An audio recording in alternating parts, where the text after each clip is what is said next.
Doesn't get in the way of this. Sorry, I am not particularly prepared this week. Doggo's not been having a good response to the antibiotics, so she's been having difficulties keeping them down the last couple days. So she's got to get another vet appointment, and I've been kind of concerned about that.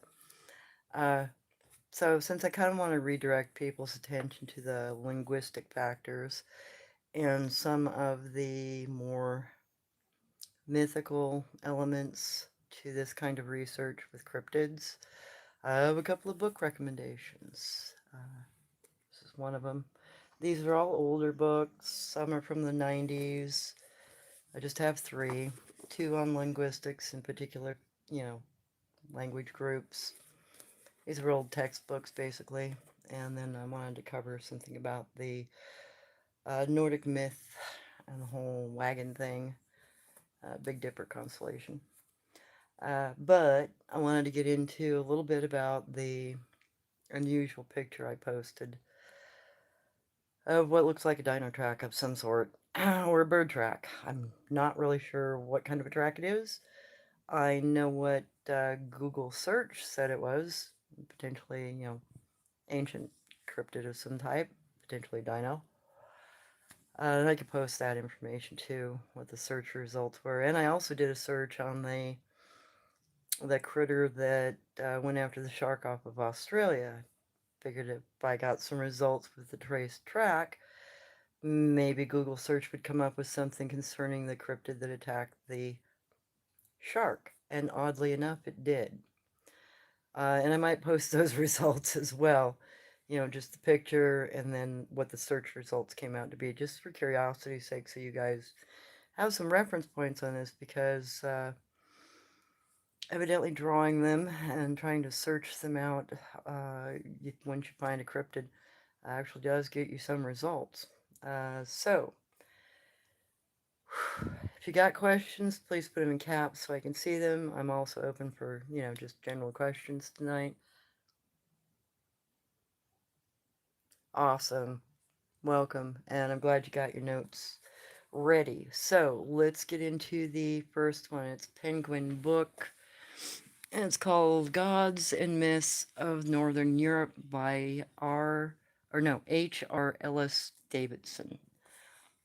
And it was published. Now I'm a bookworm. So I like books that have a lot of subnotes and textual notes about where they got their information, what they're requoting, and what other texts I could study when trying to further research any topic in the book at hand. So this book was actually published the year I was born, 1964. Um, so again, this is the cover of it. And I'm going to turn my camera around so you can see and there's Karma trying to relax. Let me get to the first page and then the publication page so you have that info. A lot of my books are obscure, like they're hard to find. So what I wanted to point you to, and this one is actually, where is it? Let me,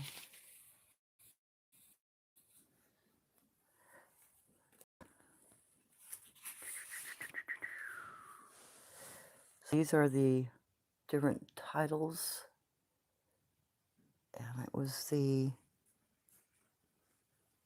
Thunder God. I think it's in that section.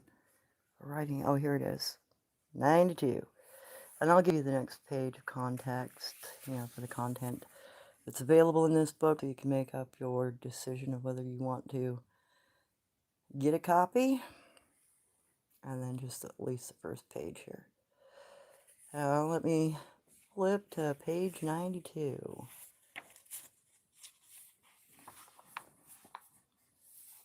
And they go into some real decent detail in this book when breaking down not only the mythology, but the stories related to it. Now, this one is an interesting story because this talks about what's later known as Woden's cart or Thor's chariot, also being a mode of transportation for a pair of twin brothers, frère and frère, and that one becomes, let me think, one becomes a healer, kind of like Santa Claus, and he delivers cures in his wagon. So this chapter kind of goes over that type of iconography. And I know a lot of you have an interest in the twins mythology, so I figured I'd point you to this particular piece of lore. This was one of the pieces of lore that my father told me when he was telling me the different lore about the Big Dipper. You know, whether people saw it as a bear or wagon, a Big Dipper full of milk, etc. This was one of the old stories that he referred to. So that's what I wanted to point out in this particular book. And picture of the author on the back cover so you can get an idea of what the book is about. And she does have relative... I also like books that have indexes, so you can look up specific terminology, and I love extensive sources and resources that are referred to in the writing or the publication. So, to me, with this sort of information available in the book, and how old some of the sightings are, she also gives a good conclusion. So, she actually went into some fair detail on her studies, on her sources and what have you. So these secondary sources are also another place to look for primary information. Now, this is going to be kind of boring for those of you who are more interested in the phantasmic, the goric, etc. That's not my goal here. My goal here is to understand not only the lore that my grandmother taught me, the languages connected to it, or the communication types connected to it, but how does this lore also translate to other cultures? Do other cultures have similar lore? And yeah, almost every indigenous culture on the planet, in particular, has a lore about twins. You can look that up in, in Mesopotamia, ancient Syria. Uh, the Sanskrit texts talk about it. The indigenous people of Hawaii talk about a pair of dogs that are brothers, that are twins. The ancient Egyptian mythology, Seth and Osiris, twins, etc. There's always a twin mythology.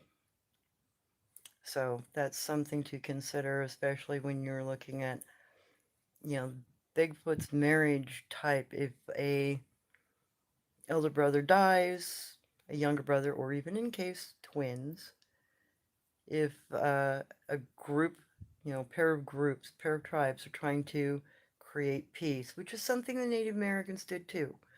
We traded brides and grooms all of the time to establish trade and peace between tribes. Not unknown. It's also potentially indigenous behavior from around the world in some instances. It's not uncommon behavior. So if you consider the concept of multiple brothers being able or eligible for marriage to a single woman, this is also common in Tibet. Malaysia and a few other countries it had been practiced. Polyanism, where multiple brothers could marry a single woman.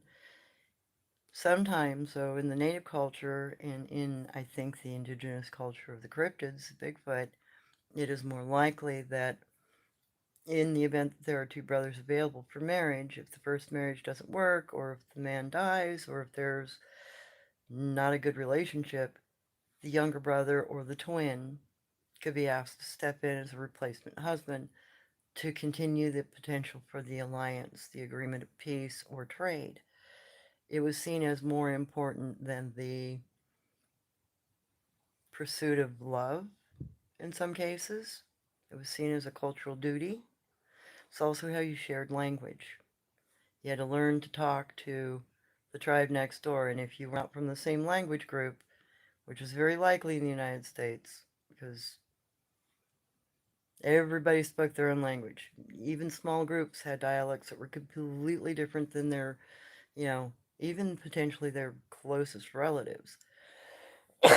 So with that in mind, having somebody that can interpret, it's part of the other tribe, goes a long way when trying to create peaceful trading agreements.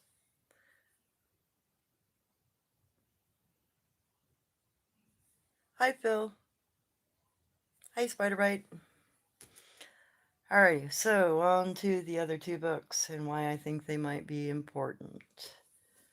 Let me flip my camera around again. Alright, this book I think was published in the 90s, if I remember right. Language and Society, Introduction to Social Linguistics by Susan Romain. And yes, I do buy a lot of my books used, but that's because I like expensive books. 94 was when this one was published. And in particular, I am a person that likes dry reading. You throw a textbook at me and I am a happy camper. You throw a chunk of fiction at me and I will set it down because I get bored in 5 minutes. Alright, so there's the publication information on that one. And then why I am recommending this particular book. Because of some of the language groups it goes into. It deals with some of the Pacific languages and the New Guinea, Hawaii, etc. This also potentially relates to the recent genetic finds with Denisovans. Some of this might actually be relevant to their linguistics. All right. So for this, when you're getting into gender roles, you're getting into who could learn language and how much of a language was learned, and the history of how many years this sort of behavior went on. So this person actually graphs out some very interesting cultural information, historic figures that were relevant.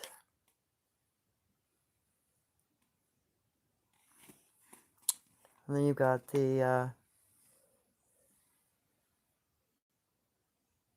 different tables and graphs all listed out.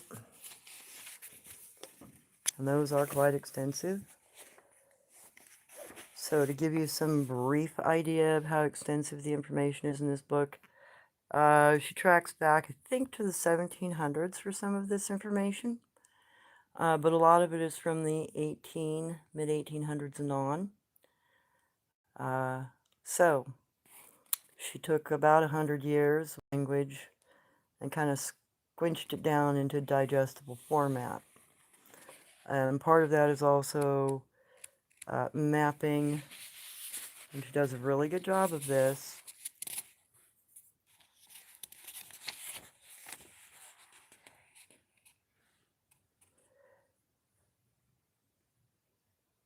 How the language works and how each language works. Is it a communicative, written, oral, or spoken?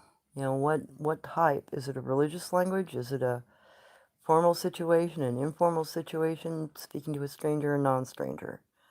So she also maps out the linguistic requirements relative to how an individual might speak to a family member opposed to a complete stranger. That sort of thing is very common in Japan still to this day.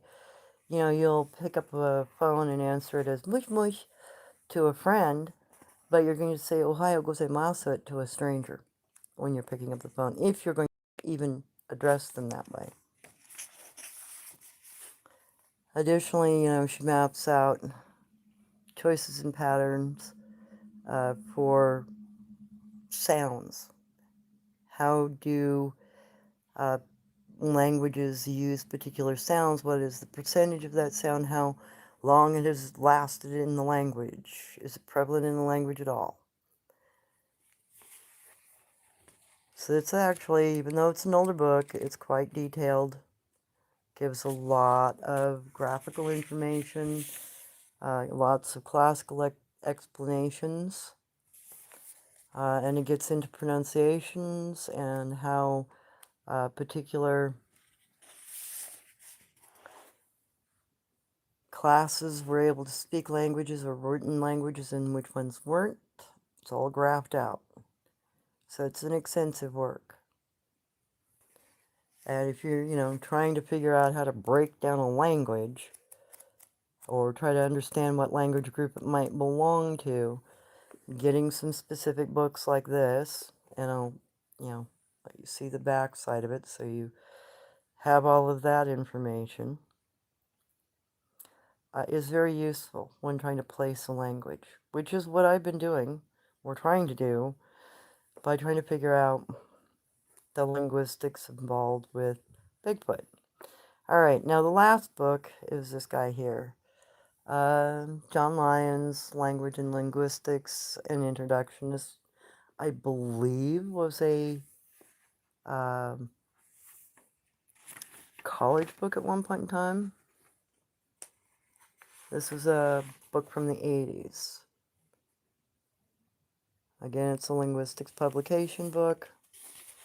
So it's a classic studies in language. And this one very clearly defines the difference between alphabetical languages and communication systems. It also goes into behavior and function of languages and why some are classed as languages and why some are classed as only communications. Again, he has done some extensive work and given very precise details, grammatical choices, etc., syntax, inflection. Now, when you're getting into syntax and inflection, there have been a couple of symbols found within the glyphs of Bigfoot. One is an aspirated or sound, which I posted the kana for. The other is the funny little cross line, straight line with the arrow, the epiglottal stop. Anytime you cut the airway with your epiglottal is an epiglottal stop. So, with the fact that both Neanderthals and Bigfoot both have laid down that specific reference to language being spoken, that is an angle I don't think a lot of linguistic researchers have realized yet. If you're trying to communicate to your children how to correctly pronounce something or when to stop a particular sound, you're trying to teach them how to correctly speak, potentially how to correctly read and or write. Now, how do you infer that when you're laying down a stick pattern? Some of that detail is still coming forward. With von Petzinger's work and her research into Neanderthalic cave art and the other emblems, symbols, glyphs, etc., that include things like the epiglottal stop that are very suggestive of communication. Whether it is language or not, it is communication. Personally, I would argue because they're talking about an epiglottal stop and they bother to draw it on the wall, if that's what that really is, that's talking about language. So we can take the presumption that it's not language because it doesn't have an alphabet and reconsider that. There are plenty of languages, ancient languages, that were cuneiformic, were petroglyphic, were pictographic, uh, hieroglyphic, where there was some inflection sounds. There were some alphabetical, so you could spell words, but there was also still a lot of pictorial representation that communicated complete thought forms. So actually, those languages are probably more like proto-languages compared to modern alphabetical languages. Something to be considered. And there have been a couple of recent things beyond that. Just 2 years ago, there was a Bronze Age crypt found that had writing in it that was never seen before. It's Syrian language, and it's 500 years older than Sanskrit. So Sanskrit is no longer the oldest language on the earth, and it's actually, according to this, some of these books, a proto-language. So it's not even a modern language yet. Although people will argue over that. I'm not here to argue over that, though. I'm just trying to bring some questioning, some reality, and maybe some potential to further our studies so we can pick this sort of thing apart and try to understand it better.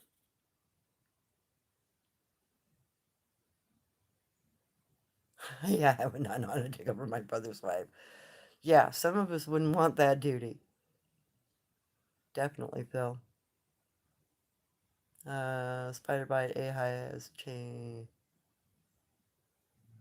deciphered whale language, perhaps.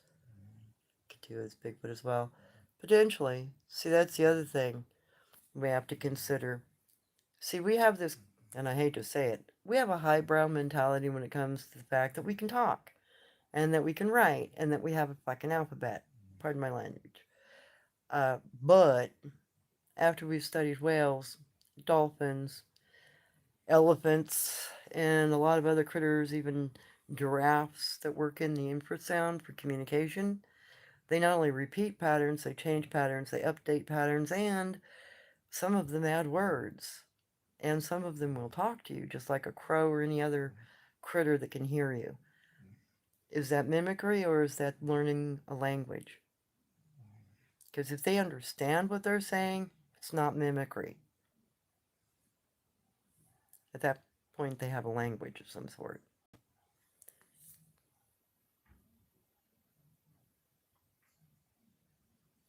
No worries, spider bite.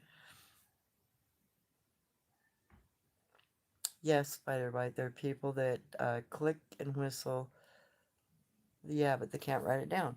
But it's still communication. And technically, in my mind, it's still a language, whether it has an alphabet or not.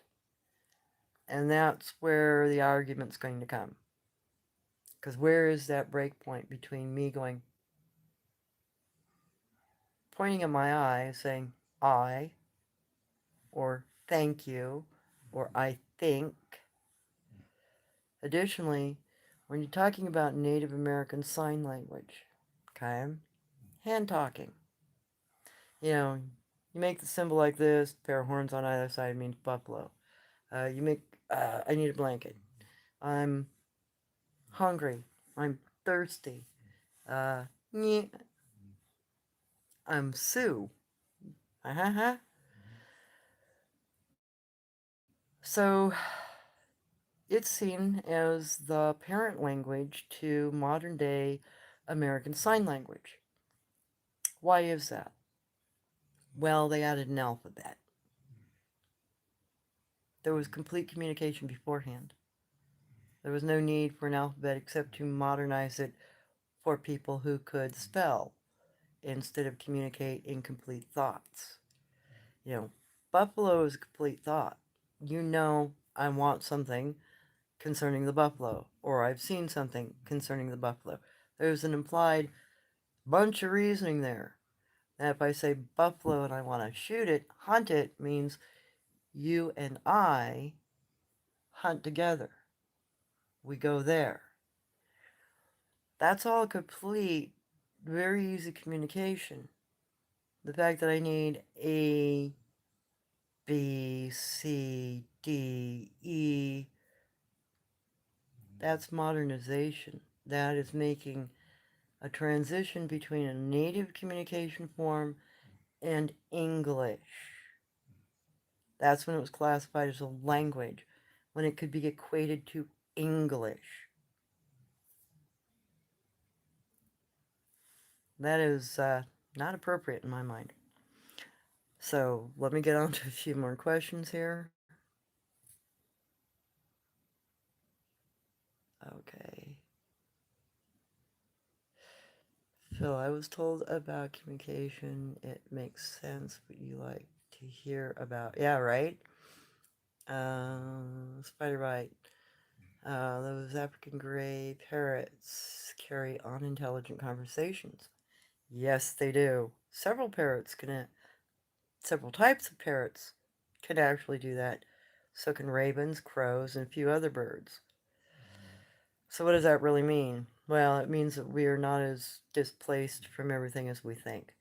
We should maybe reconsider that there's more to this world than we realize. Okay, Ben, your earlier comment about how people who know one another well speak to each other, people and individuals come about being, yeah, schooled. All right, our language is social. Otherwise, slang wouldn't be relevant. And if I use old slang like dipstick, you won't know what I mean by dipstick. If I call somebody a dipstick, it has no relevance because it's a slang term from the 20s.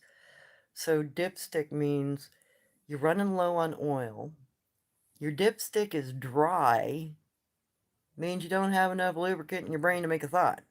You're a dipstick. You're a dummy. Something's not connected. So language modification like that comes with culture. You know, for instance, if I were to say, I've come to carry you home today in the South, a person would understand I'm there to pick you up and drive you home. If I said that in the North, they would look at you and go, why do you want to pick me up with your arms and carry me? What are we doing here? They wouldn't understand it. It's language preferences to cultural region.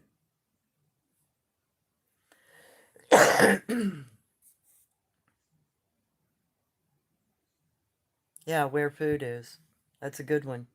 Uh, you know, being able to communicate some basic stuff in any language. Where the bathroom is, how to find food and find water, where shelter is.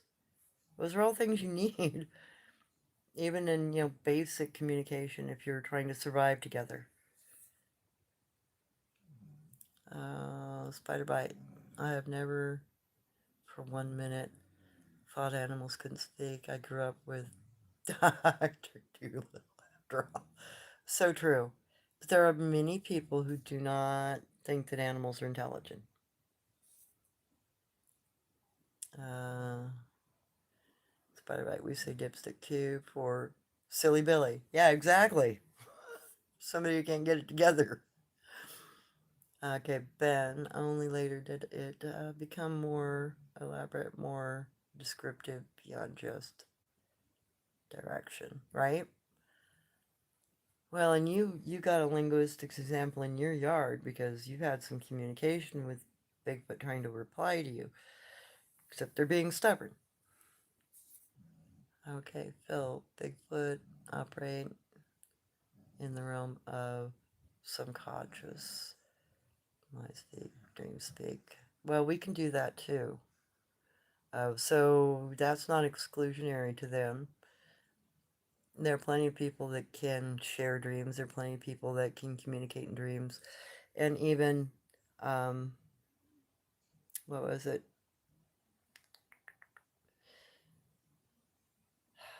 The writer, Mark Twain.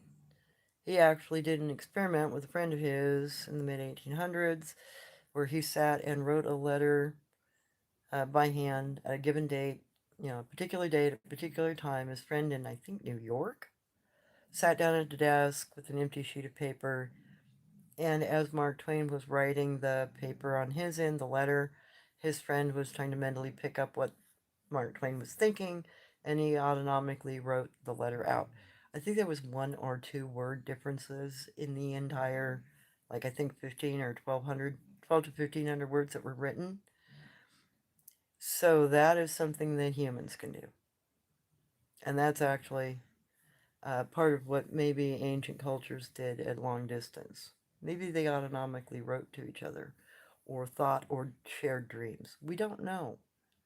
And I'm sorry, I've been a little upset because Karma's been getting sick because of the antibiotics, and she's been having problems.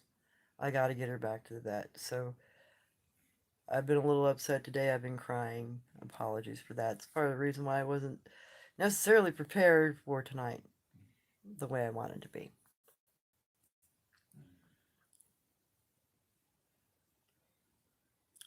Yep, time, space, distance are of no effect in the subconscious realm. That is also true for the human mind. Alright, so let me get back into a little bit more about this particular linguistics book and the types of material it covers. It also has, and this was a textbook, it's all outlined. It has some very good breakdowns, additionally, concerning the resources used, what's been quoted in, from past textual references. So, very extensive references.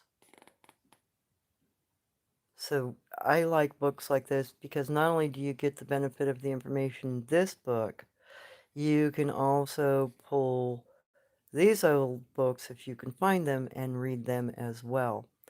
So you're not sitting unawares, as it were. So he has extensive references in his book as well of the different kinds of material that he based uh, his ideas on, his argument on. And I believe he also breaks down Russian. So he goes through some of the characteristics of the skull and what allows us to actually speak and how that operation works. So he gets into how we produce different vocalizations. This is, in my opinion, very important when considering if something is mimicking you or actually speaking. And then he also, where is it here? I flipped through this book earlier because there was one other. Yeah, there it is. How the different Eurasic languages break down into proto-groups. So he goes into what would have been potentially some of the originating languages after, ancient times, and how the proto-languages broke off into different family groups. And that's important when you're trying to understand the descent of European languages, especially if any of these are relevant to far older languages. And it also might be a reason why, if you're dealing with Proto-Indo-European languages, which are, crossed between, like Hindi, which is the Indo, and European, which is, Eurasic, like Germanics or Scandinavian, etc.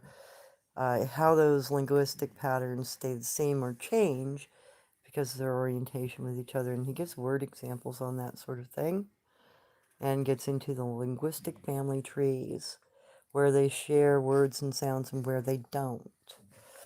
Also, where they share or don't share beginnings or endings to and what the words transcend between the different languages.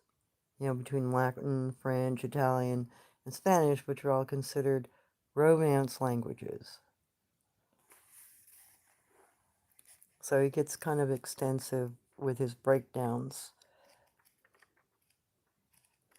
I think there was one. Maybe I already passed it. I think I already passed it. There was one other section that had, and then that had a lot of cited works that would have been a good reference page to show you guys. But there's the back and what this book is about.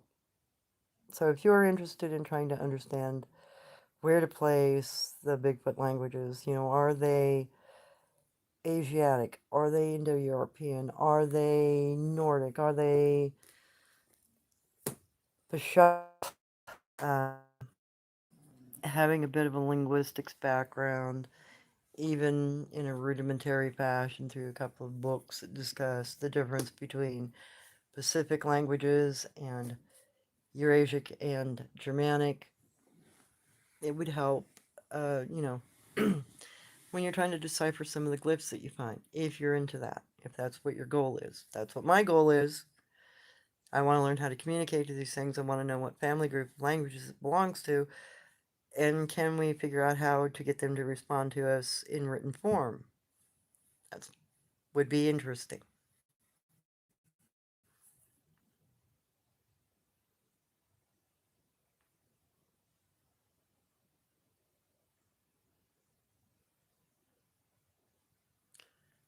Okay, let me go back up here.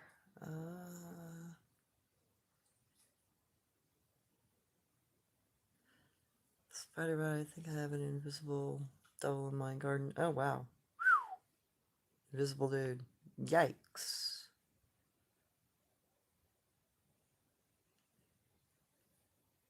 Spider bite. So the Bigfoot all left Ohio. Apparently, a huge meteor crashed into Ohio. Yeah, well, we are going to have a lot of that going on. Meteors, fireballs, etc.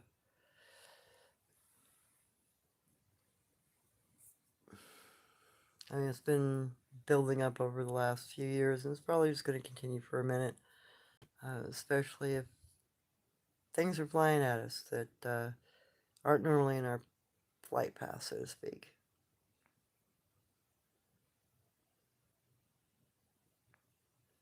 Then, a cool thing I read about proto-languages is that when you look at words for water, they sort of are all the same.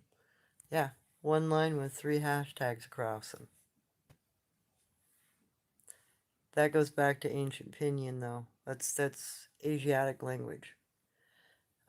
So, that's the other thing. We have a concept that all linguistics comes out of Sanskrit. Because Sanskrit has technically the first alphabet, except now we found an older alphabet, and it's actually far more similar to proto-languages like Zanbai, and what's the other one? Duande or Duangu, which are Asiatic, Indo-Asiatic, meaning that they relate both to the Hindi spoken Peshat languages. They get into the Mongolian, and they go on into the Northern Asiatic dialects, like in the Han Dynasty Zhou period. So, how far back do those languages really go? Because we classically think that they only go back 5,000 years, but we keep getting symbols that keep popping up that are far older. So I think, like Darwinism, we need to start updating our linguistics understanding, because there have been a few discoveries recently that suggest there's more out there. So I think we're kind of pigeonholing ourselves into some concepts, and we might need to think a little more about those concepts, especially in lieu of recent discoveries and recent theories.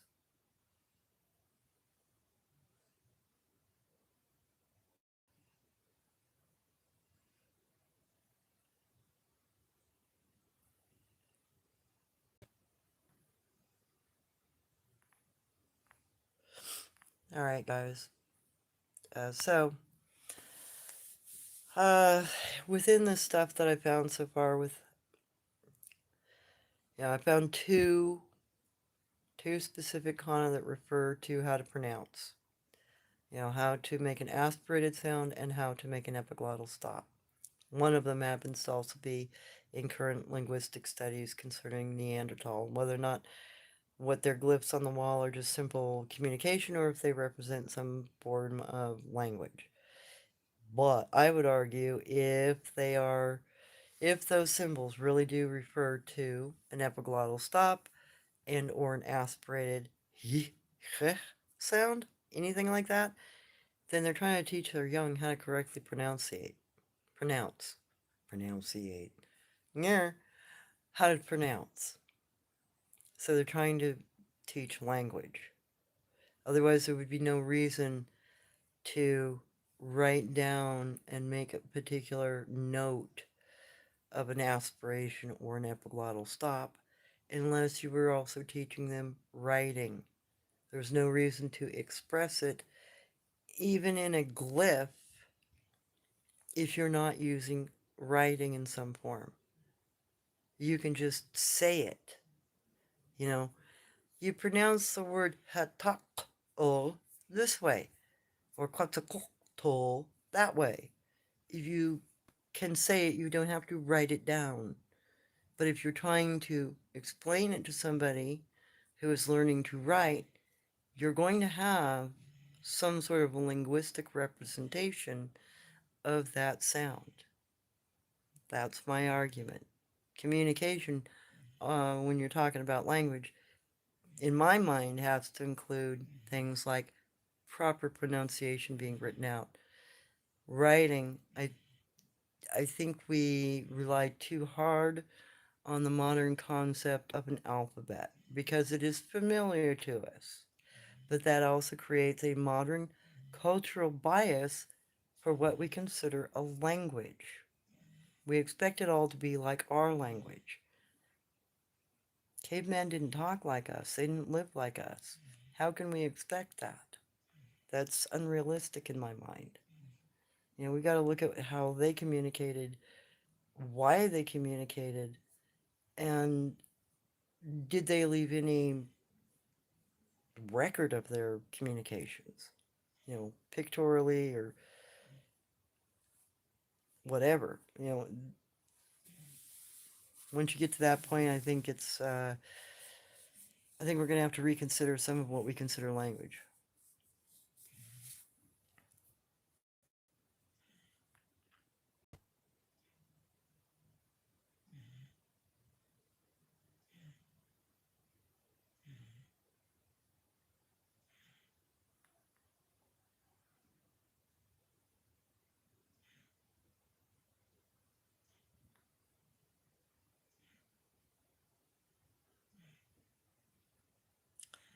Okay, Phil, this is a shift. The shift is related to people leaving the mortal coil in high volume. Stable, why are you so unbelievably rude for saying that? I'm not sure who that is directed to.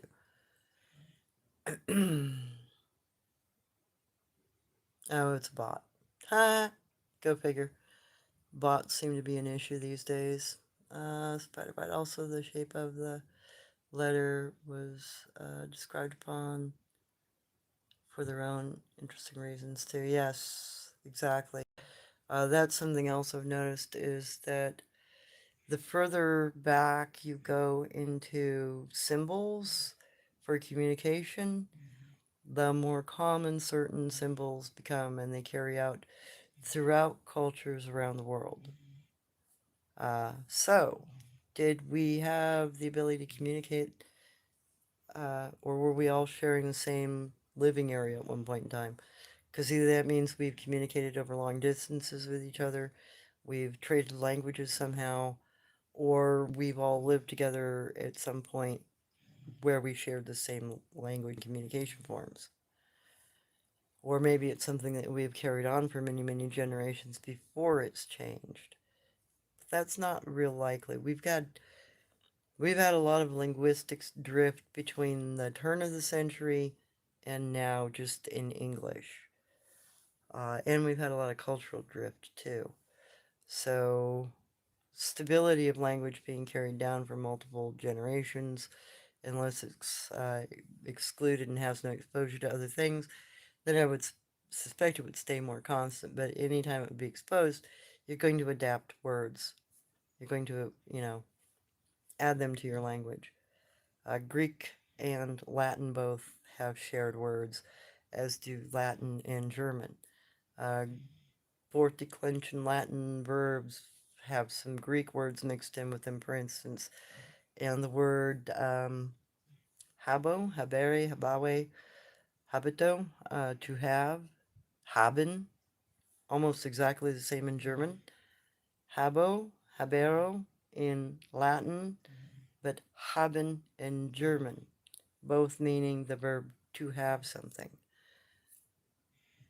So there's either some cross adaptation there, meaning that when the Germans were occupied by the Romans, they either adopted a Roman word or it was vice versa. When the Romans occupied the German territory, they adopted a German word.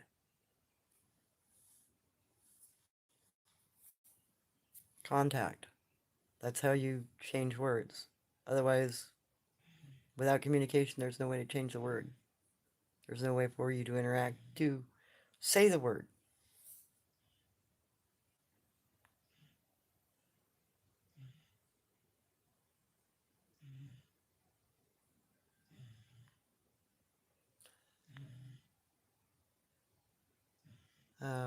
Then, let's see. Let me go back up. All right. Clown twice. I love to befriend and learn from the Gugway. Shame they would rather eat me, but why do they eat us? Um, Good question. It might be just a cultural thing with them. Um, I know that they have a very restricted diet.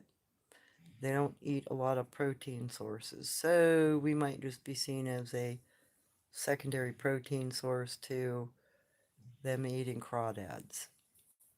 Could also just be a cultural thing. Maybe they prefer the taste of us. Or maybe it's a religious thing. Maybe they are, maybe cannibalistic for religious purposes. I don't know.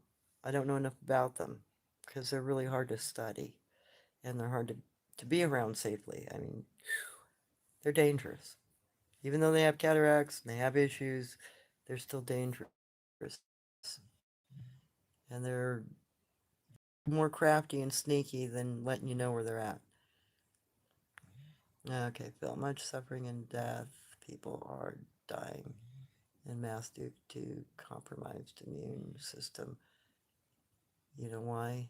Usually mild illness is now showing deadly outcome.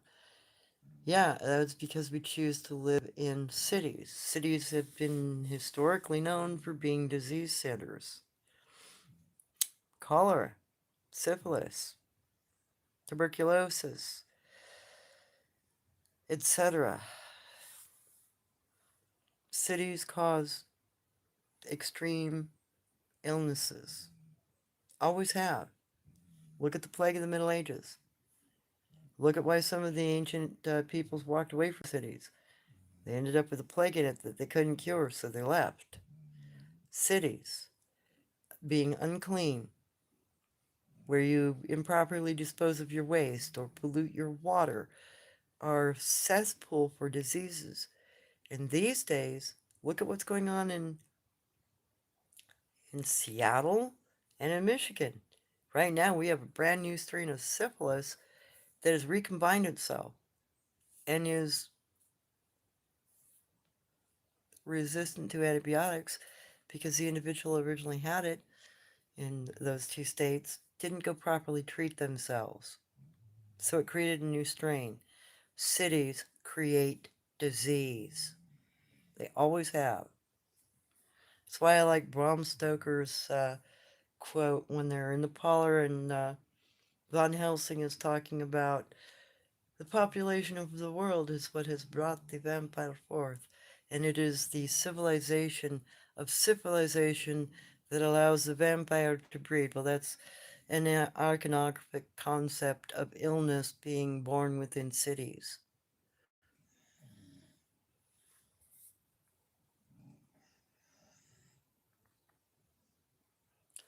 Then I would bet that people used to mix things depending on what they were doing. The sticks on the ground, marks on sticks, vocalizations, and only later uh, were they all combined. I can believe that because we still see that today. Primates, they'll lay down sticks. Chimpanzees are known for laying down something akin to trail talk, and they get specific. They can talk about particular items, types of fruit, distances away, numbers, stuff like that. That's something that they never talk to you about and never show you in basic writings about primates unless you get into the study of primates. You take a few college level courses on their communication, and wow, it really opens your eyes as to how intelligent they really are and how much we really aren't told publicly about them.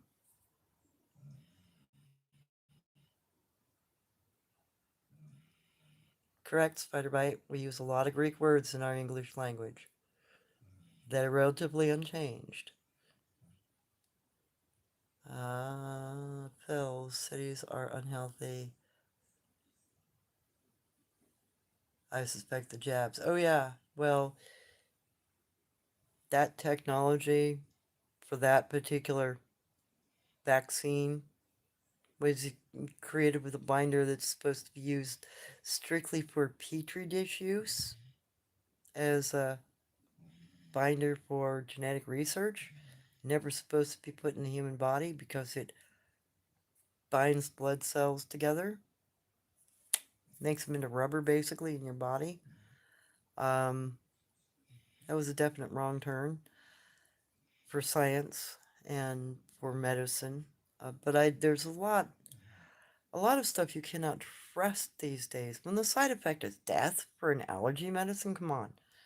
Anyway, that's not what this show is about, and not where I want to go. But I think you get my point. We're living in a very ridiculous concept right now, and we're allowing it. AJ, Tut, and you teeth. My sister, she loves your glasses. Ah, cool. Awesome. Yeah, sorry. I have degenerative bone disease. That's why I don't have any teeth left. Bad enamel. Okay, spider bite. Last time I was in the city, it smelled so bad. Yeah, nobody else could smell it. I remember when I went to London, I was in an area where there had been a Spanish flu building. It was in reconstruction. They were trying to remodel it. It was 3 stories. You could still smell the disease in the building. I literally couldn't walk next to the building. I had to walk on the other side of the street, and oh my god, it was so rank. It, you could smell that disease never left the woodwork of that building. I'm glad they were remodeling it because it was a stone outer face. They were gutting it to remodel it because I would have never wanted to try to be in that building without all of that wood being replaced. It would just, oh, it was horrible smelling. Terrible.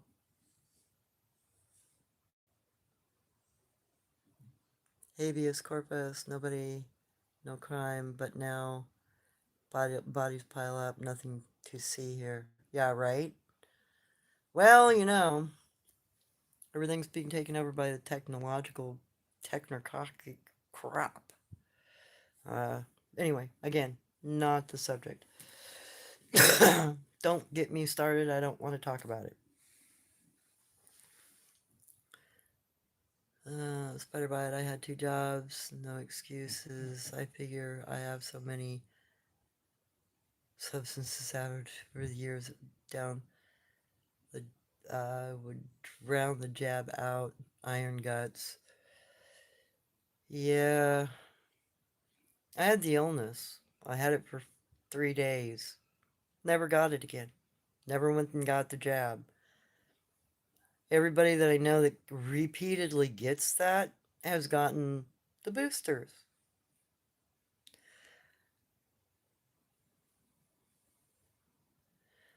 So anyway, here's a little bit of the mythology cycle stuff. I thought you might be interested in those sorts of things if you're interested in doing some research mythology that might be relevant to ancient cultures, and a little bit on the linguistic side. And I am going to do some excerpt reading from these books. I've got to outline some stuff I want to cover. Um, and then I want to try to dig into some more of the proto languages of the Eurasic area, because I think that is most likely where the majority of the Bigfoot here in the Northwest get their language from.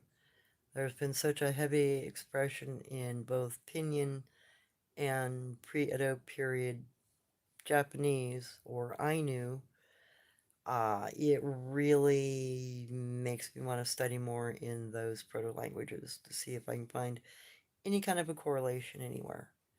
The meaning of stuff, which one of them has already borne out. Mountain looks exactly the same. It's a trident in one of those proto-languages. So I'm going to try digging into more of that, and we'll get into some details about that. And no, my channel I still can't upload. Um, so it's still just going to have to be posting in lives. Sorry, guys.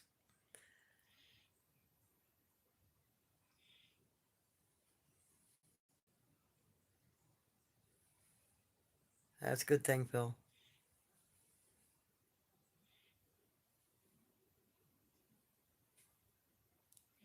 And still no response to the hello laid out in kanji. Dang it. I gotta figure out how to break the ice for that group for you. Because they did shift stuff around. They had down that are translatable. I don't know why they're being so resistant. Uh, maybe it's just, maybe they don't have any need. I don't know. I'll keep trying to help you though. Okay, spider bite. I haven't been sick for years, apart from toothache. I do daily purifications, and I felt things being removed. I'm hoping this plus fasting here and there for a couple of days helps. Oh yeah, well you have to understand, it wasn't until recent times that we have sat down and had 3 meals a day. Uh, our bodies are used to being stressed when it comes to our diet, and our diet being intermittent. It was reliant upon hunting and gathering until we could learn to grow vegetables, fruits, and grains and farm animals. That's when, you'd have a little more plenty. But until we started, mass farming in the last 100 years, there was no such thing as 3 meals a day. You maybe had some porridge in the morning and something in the evening. And that would be, it, unless you managed to grab fruit or a vegetable in the yard or out in the field or a root somewhere. So our modern diet is not what our more ancient diets were like. Not even in the Middle Ages, you know. Middle Ages, and these basically consisted of porridge, bread, cheese, and meat. Maybe some grog or beer or something. Not a very good diet. Ancient Romans, they had a little more flamboyance. They could afford to get things imported from a distance, and they had the roadways and waterways to do so. But by and large, our cultures around the world have always been intermittent on their ability to feed themselves. It's just part of history. So our bodies are more geared toward that. You know, I think a lot of our problems come from overeating, not just the fact that it causes weight issues. It also creates cholesterol and a bunch of other issues within our bodies that, you know, cause our system to shut down earlier than normal, cause us to have issues with our digestion, etc. And if you're, you know, dealing with a diet out in the wild, you're going to have minerals from the ground. You're going to have your nutrition's seasonally available to you. You know, you're not going to the grocery store. You can't pick up fruit in the middle of winter unless you've dried it. You don't have nuts in the middle of winter unless you've dried them. Meat you can still get, but you know your roots have to be stored, or you have to be able to find stuff during the winter that you can eat. Which means your summer diet, your fall diet, your winter diet, and your spring diet are all going to be different. Living in the wild, in the spring, you'll have extra proteins like mushrooms. Those also become available in the fall. Different species grow at different, you know, at the two different seasons.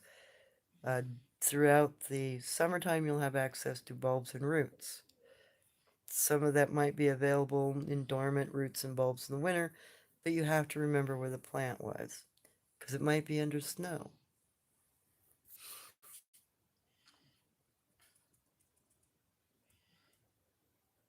Okay.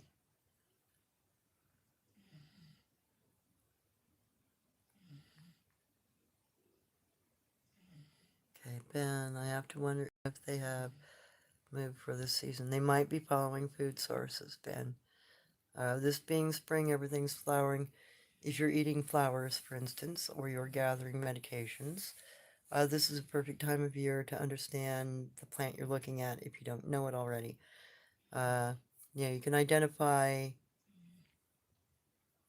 for instance, a witch hazel tree. Right now it's very easy to identify because it blooms on the limbs and it's got a yellow kind of spindly looking flower. That's a medicinal plant. If you are looking for a plant to eat that is blooming, um, one of your ground mints or a ground nettle, flower nettle, you can eat the whole plant or you can eat just the flower. So in the spring, your diet's going to be more probably leaf, root, bulb, vegetation based, maybe mushrooms, game that you can find, but you won't be getting into anything else until fall when fruits start to form and when they start to uh, mature and ripen. So you won't have any fruit in your diet until fruit comes on. Then you will only have fruit in your diet until it falls off the trees. So if you have been able to preserve your fruits, berries, nuts, etc. during that time by drying them or putting them in a location that will make them last for a few months, once your fruit bearing season is over, you're done with fruit. Same for vegetables. Any natural root that grows, unless it grows or fruits in the winter, like persimmons, they fruit in December and January. But if you don't have a persimmon yard in your tree, you're not getting any winter fruit. So it is likely to assume that any creature out there, human or human like, that is going to be surviving off the land is going to have a transitional diet based on time of year. Your one constant is going to be protein. That can be hunted any time of year, be it a squirrel, be it a rat, be it a mouse, a deer, whatever. That's all upon availability, though, because if you hunt out your game, then you've got to go further away from home to get protein. Fish, that's another thing that's always available in their areas.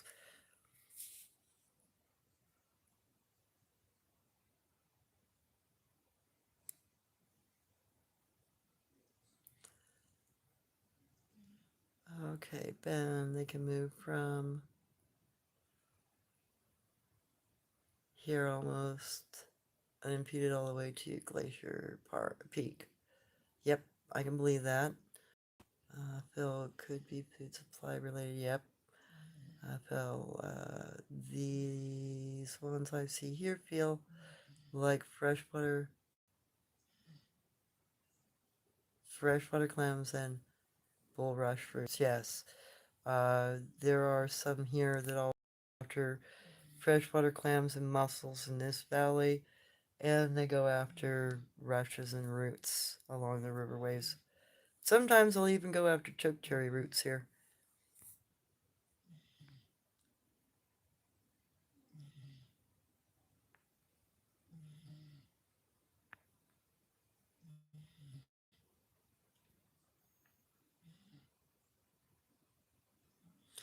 Okay, Spider, I'm under the impression that orbs are not good and can influence you negatively. My native grandmother claimed that orbs were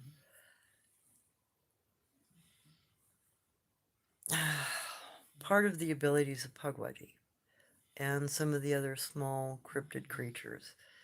A lot of native lore suggests that those things can turn into orbs or they can produce orbs. And if they're messing with negative light waves, if they're dealing with low frequency that affects you adversely, I could believe that the orbs could hurt you. There is some lore that suggests that people that have come into contact with orbs that were supposedly Pugwudgie, sometimes they'd fall ill. Sometimes they would have issues. So there's some lore suggesting there's something there about that. I'm just not sure exactly what it is because I don't know enough about that sort of thing yet. I'm still learning on that one. But there is no lore suggesting that Bigfoot can turn into orbs.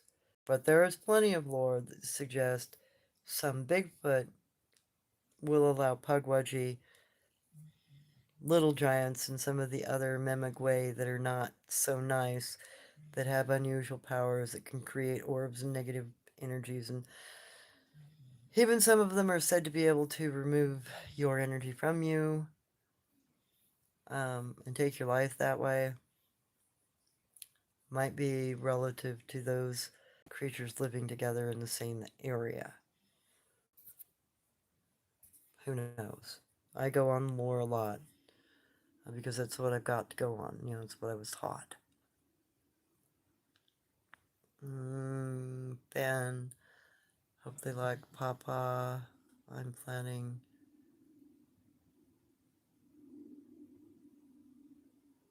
Papa, as in the gorilla food that goes wild and becomes a vine that kills everything in the area. They don't eat it. They don't like it. And it destroys their local indigenous food sources. Because we got that stuff all over down here. And it's wreaking havoc on their foraging areas here.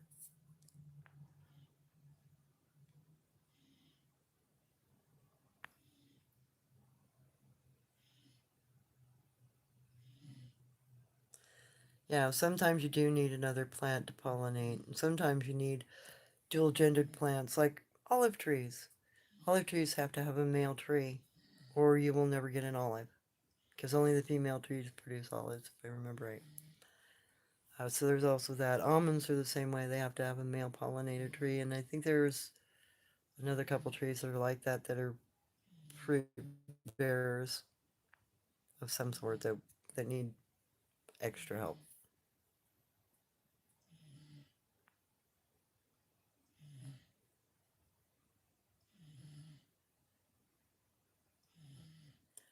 spider bite. I filmed a big whitish orb here.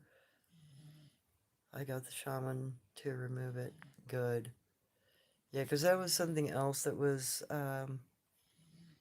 in my native grandmother's lore. She talked a bit about how Pugwudgie and Memigway in particular, and the little giants, could leave bad energies behind that would drain an area. Sometimes they were said to be able to um, make an area unable to reproduce, like the flowers wouldn't bloom, plants wouldn't grow, uh, odd lore like that.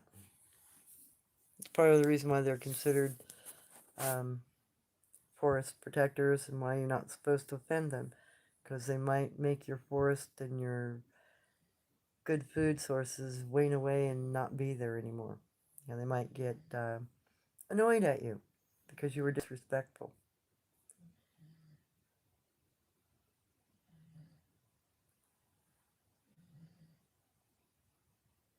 Hey, aloha, Big Island. How you doing?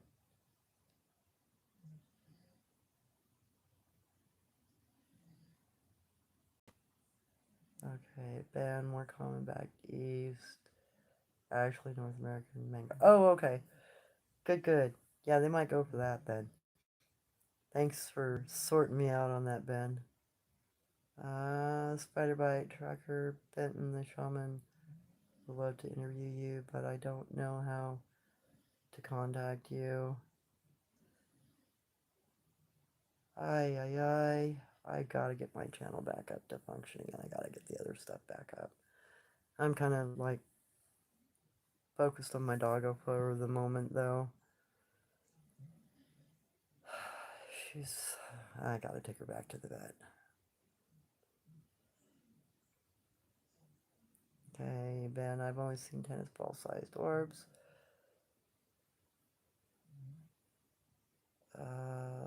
Spider bite.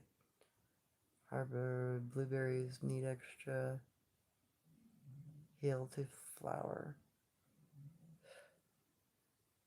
Didn't know that. Uh,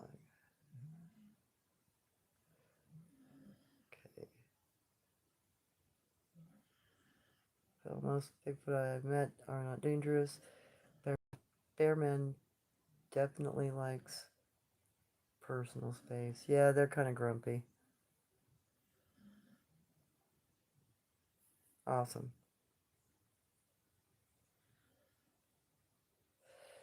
Karma's got some sort of potentially bacteriological infection. She's been on antibiotics for the last week, but her armpit glands are swelling and she's ending up with little cysts. And she's been getting sick on the medication now the last couple days. She hasn't been able to keep it down.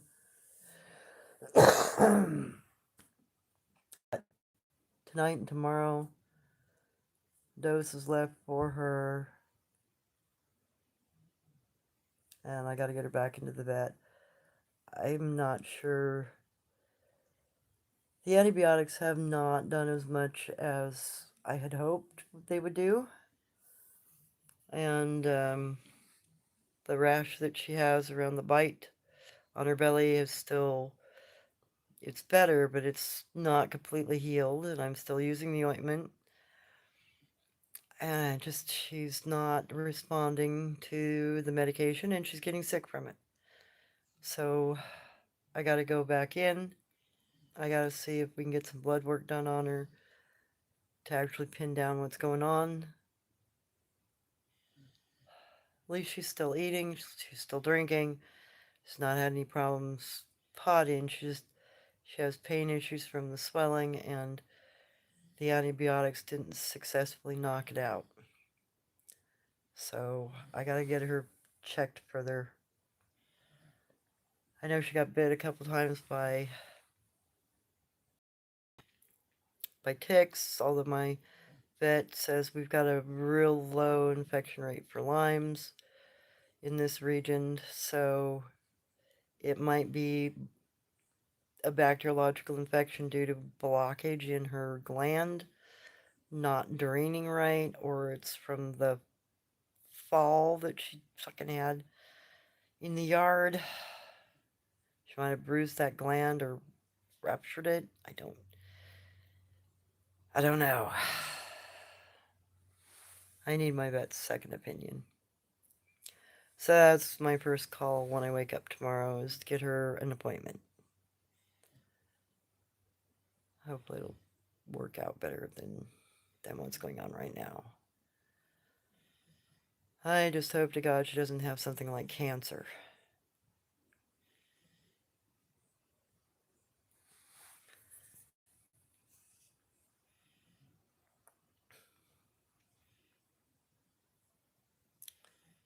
She's resting right now, but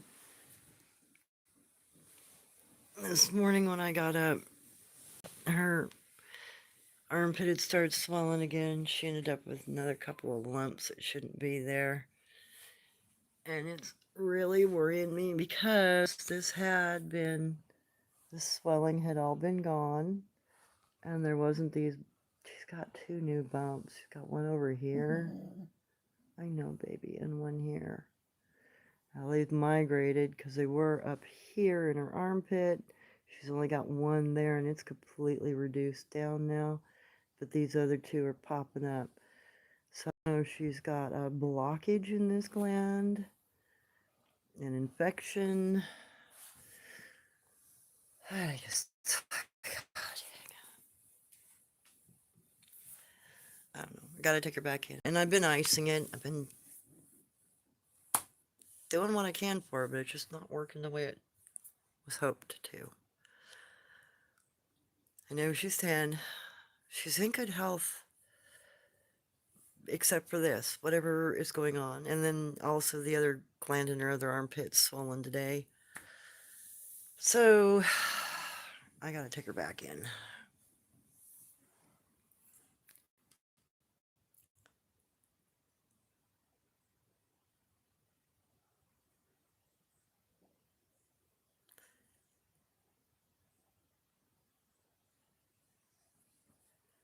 Those aforementioned cancer in dogs. Yeah, I really hope to God it's not. The rash, there's a bite mark on her, one of her nipples. We're thinking that the rash might be part of a spider bite bacteriological infection in that region. I don't know. I'm gonna have some blood work done on her though, because I don't think I can get away without doing it.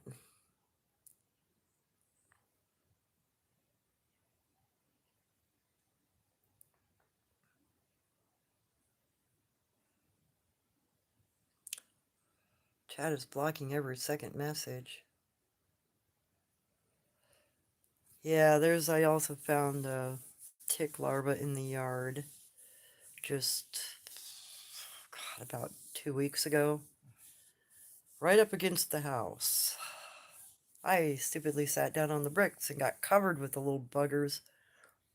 I don't think she got any on her. And I came in and, of course, shook my clothes out, changed them, got a shower.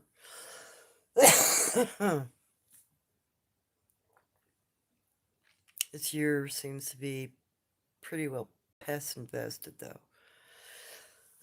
Even in the yard. Got a lot of fleas, ticks.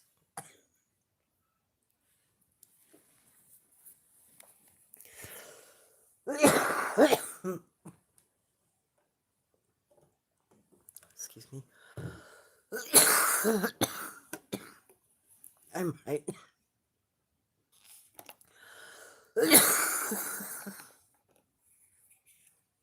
Hang on.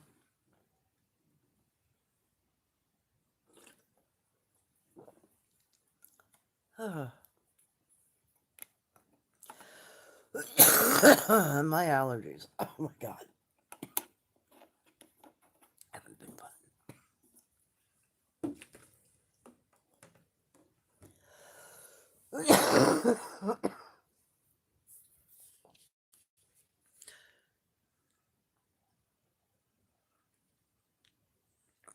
Ah, she's been dewormed. She's been fleed out. She's been dewormed. I do that on I make sure that's regular, especially if I see any issues. So I don't know. Gotta go back to the vet.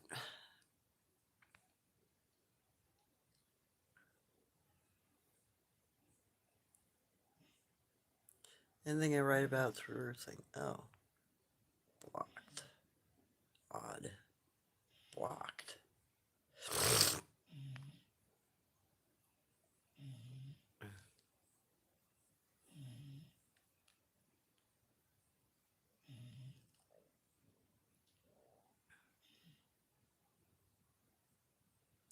Yeah, I know. They are at high risk for parasite infection, Bill. That's another reason for trying to get some blood work done on her. Yeah, maybe we can pin down exactly what the heck is wrong with her. And I have had a ferret that had lymphatic cancer, and in ferrets that usually creates a bald spot, but it's operable. You just take the glands out, unfortunately. But Karma's not created any kind of a bald spot, and the cysts haven't been in the consistent spot. They're migrating. So to me, that's not cancer. That's more like a blockage. Like maybe her gland isn't draining right because of the bruising. But it had almost completely gone away until she started puking up her antibiotics this weekend. 3 doses of them. I'm hoping to God she'll hold it down tonight. She puked up this morning. She puked up last night, so I was able to get her to hold down yesterday mornings, and then Friday night she ducked and didn't keep them down either. So that's not been fun. Makes me worry about her a bit, because I just trying to keep them down or making sure she's got her food before I give them to her, making sure she's got water available and all that, and it's still, she's just getting sick from them. I don't know what's going on. I'll let you guys know when I know.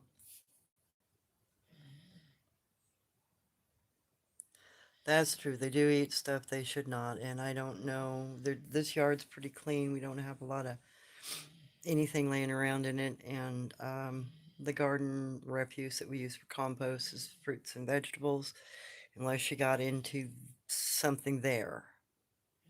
But we don't throw rotten meat or bones or anything out in the composter. So it's unlikely it should have gotten, I'd hope, unlikely.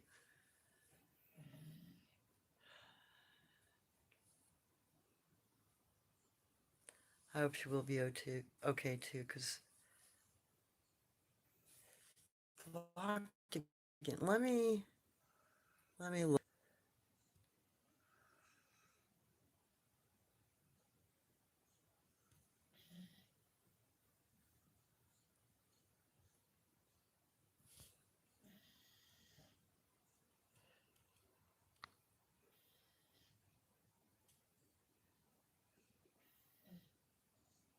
Doesn't show anything in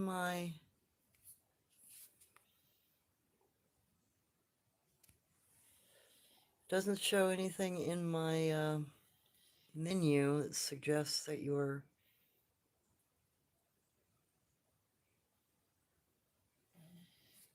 blocked. I don't know why the heck it's doing that. Unless my settings are screwing with you.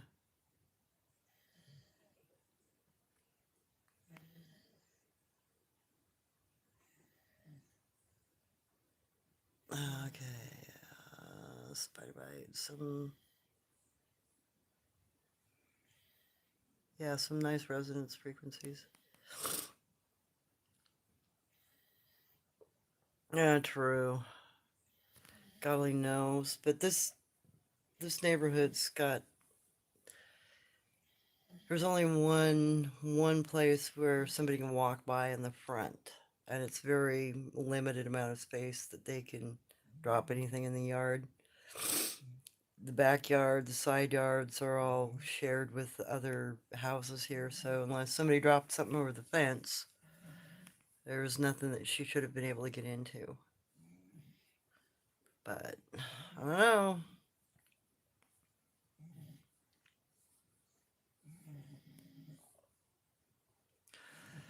Oh, wow, really? That might be the freaking new AI monitoring crap. I'm sorry, Spider Bite. Evidently, there's certain things we are not allowed to talk about anymore.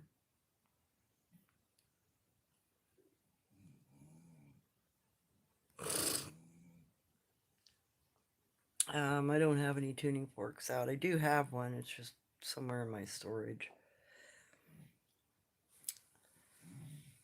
But anyway, that all aside, God, I just hope we can figure out what's wrong with her.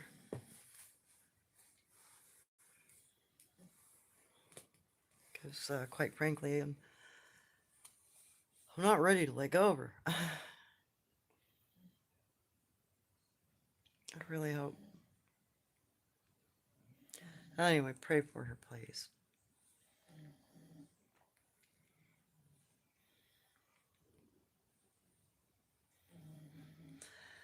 So, yeah, just a little bit about the topic of language, and I think I'm probably. Oh yeah, I've had to take care of myself too, because coming back from the vet on Monday, I ended up straining the hell out of my back. So I've been in a back brace for the rest of this week, trying to work and take care of her. It's been fun on both sides.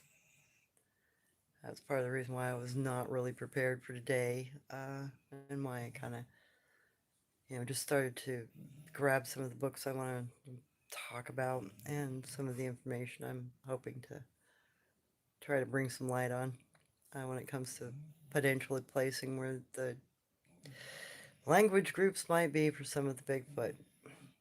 Because some of them get into the Indo-European languages back east, almost Nordic, and some of them are Nordic in their expressions linguistically. And then out here, it seems there are a lot of Asiatic-speaking cryptids. So, maybe there are different language groups across the United States that we are unaware of currently.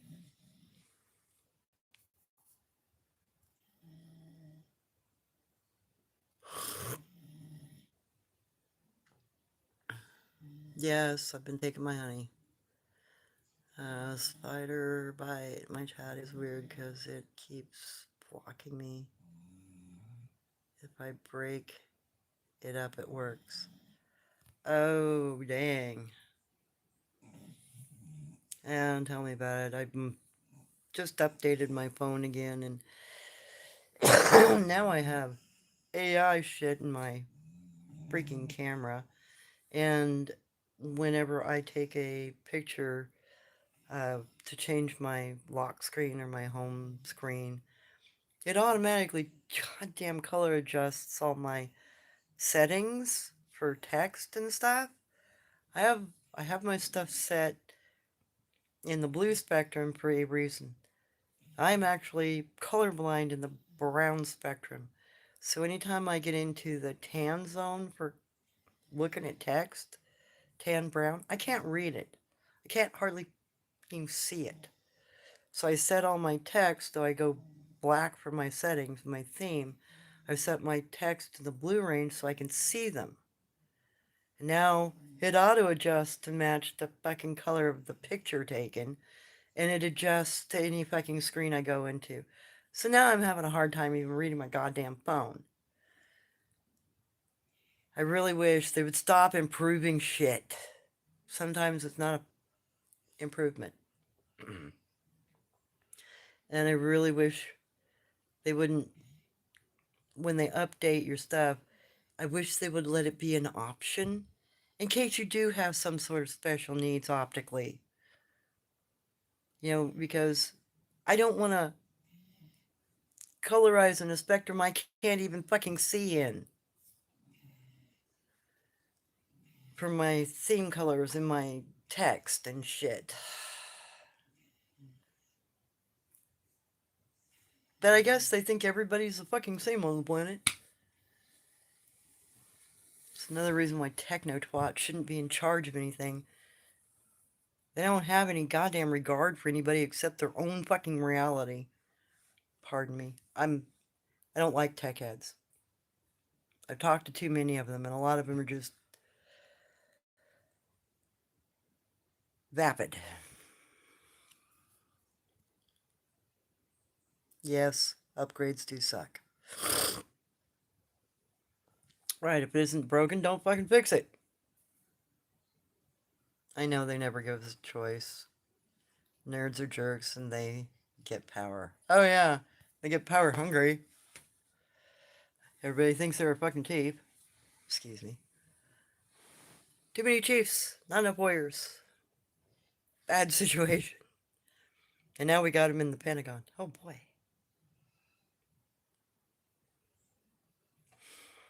Oh well, whatever. So anyway, more language stuff. I'll get into more language stuff. Sorry I haven't been uploading as much as I wanted to. I gotta do that. I've been so focused on the doggo and myself this last couple of weeks with her getting sick and me torquing the hell out of my back. Really hasn't left me much time to focus on extracurricular fun. Like, preparing for a show for you guys.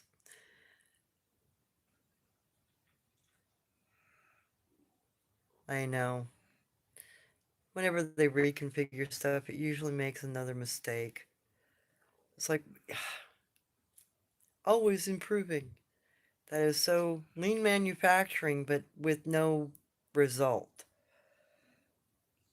It's like they're trying to create an income base that is recyclable by reinvention.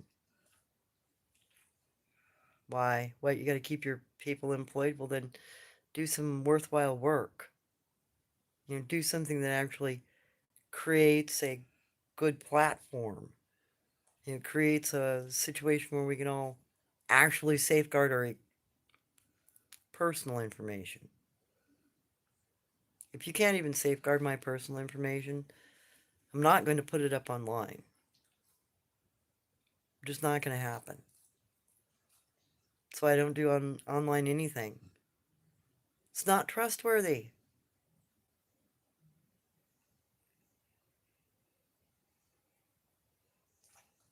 Yeah, what do you think of the statement, we are the same, they say, nothing is safe online? Yeah, I know. And we're not. We're all individuals. We all have different requirements. We all communicate differently. We all live differently. We all have different concepts of things. We all have, in some ways, slightly different cultural backgrounds, too. That, yeah, we all share the United States, but we don't always share the same culture. And it's those companies just seem to like to pigeonhole the hell out of us. Sorry, but that's it's ridiculous. So, well, I guess they just put us in the product flow. We're just another product to be sold products to. Retarded. Spider bite. Last couple of nights, the clouds have been full of eyes, also little squares with like a cloud person standing in it. Yikes. We've just been having storms, one after another. We'll have like a sunny bit, and then we'll have a storm, a sunny bit, and a storm. We had some lightning the other night, some thunder, scared poor Karma half to death. And I haven't seen any of the critters back down here in the last couple of days because it's been raining so much. Although, something was scratching around underneath my window at about 5:30 this morning, woke me up. And when I looked out, I couldn't see what the critter was. It must not have been directly under my window, or it took off when I pulled my screen up to look. Because it wasn't there when I was able to take a peek.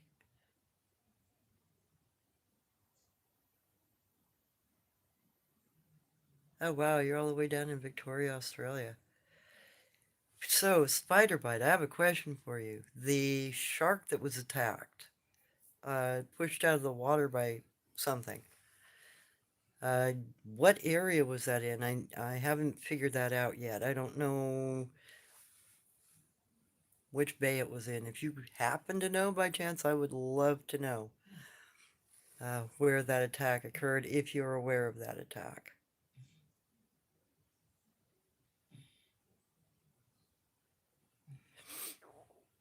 Anyway, um, so hopefully this week will be better for Karma. Hopefully I'll have some more results. It will give a better direction to help understand what's going on with her.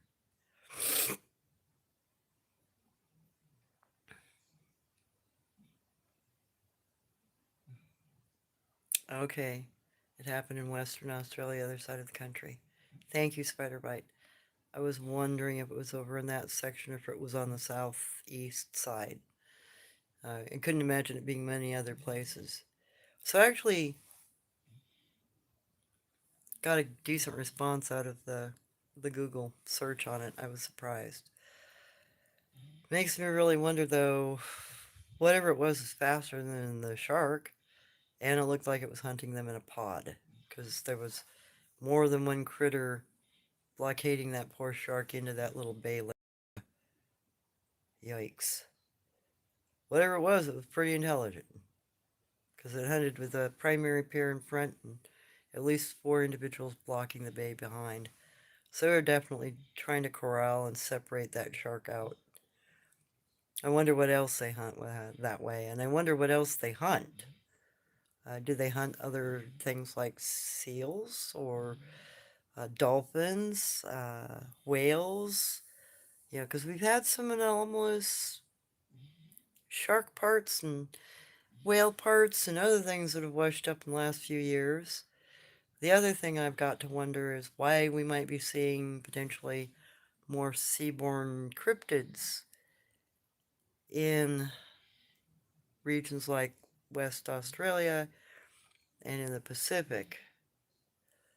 Because if you take a look at the Fukushima radiation bloom in the water and the decrease in top species fish, like, we're having a serious tuna crisis on the west coast because they're all dying out. Our seal population has dropped. Small fish have dropped. We're having some food chain collapses happening. I'm curious if, as we see the top of the food chain start to diminish and collapse, if we're going to see more deep sea life, archaic sea life, things that now have to come out of hiding in order to hunt, and that might become more common, unfortunately, as the smaller food sources collapse, and and things that are deeper in the ocean have to come further up to get food. We might see more things coming out of nowhere. And I think it's probably just because of the food chain collapsing. I don't think it's them coming through portals. I don't think they're coming out of territories deep within the earth or the ocean. It's always been there. It's just there's always been enough plentiful food in the food chain above them that they don't have to go to great effort to hunt. But now that we're having a reduction in the species, especially in the Pacific Ocean, we might see, bigger stuff showing up. We might see more unusual stuff showing up. Oh my goodness, honey. You don't look happy. Oh my god, honey. You'll be a baby girl. Love you. Yeah. Well, I think I've probably spent enough time with you guys. I need to get back to paying attention to my doggo. Yeah, and there are sightings of mermaids. There are lakes here that have them. There are oceans that have them. They're all over the place. There another story that's international. Can't find anything about the shark. What search term or engine is used? I did a. Let's see. What attacked this shark in Australia or off the coast of Australia? I think was the title of the clip. What attacked this shark? I think. Otherwise, I could probably go ahead and post the link in my post section. It goes along with the pictures that I took, or the screenshots of from the film, from the video. I thought I had posted the link to it, but I will make sure. I will double check, and if I haven't posted the link, I will post it so you guys can view it. And it's violent. The shark gets torn apart, and it's gruesome. Rating 10. Be careful. If you're squeamish, don't watch it. Better have an iron stomach. Put it that way.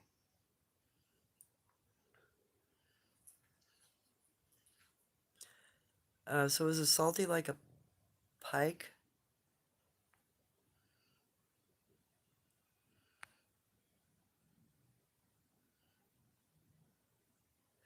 Ah, okay, good. I'm glad I did have the link there.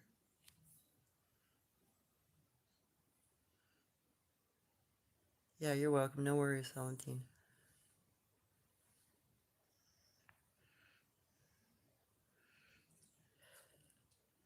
Uh, she's still relaxing. When she's trying to relocate herself, move, and shift, she's looking pretty stiff and not happy. It's because she's been refusing to eat her chewable pain pill, and the last time I got it down her, she puked it up. So she hasn't had a pain pill today. So she's probably feeling it by tonight. I'm hoping I can get both the antibiotics and the pain pill down her tonight, and she has a good night's rest. I hope to God she holds them down.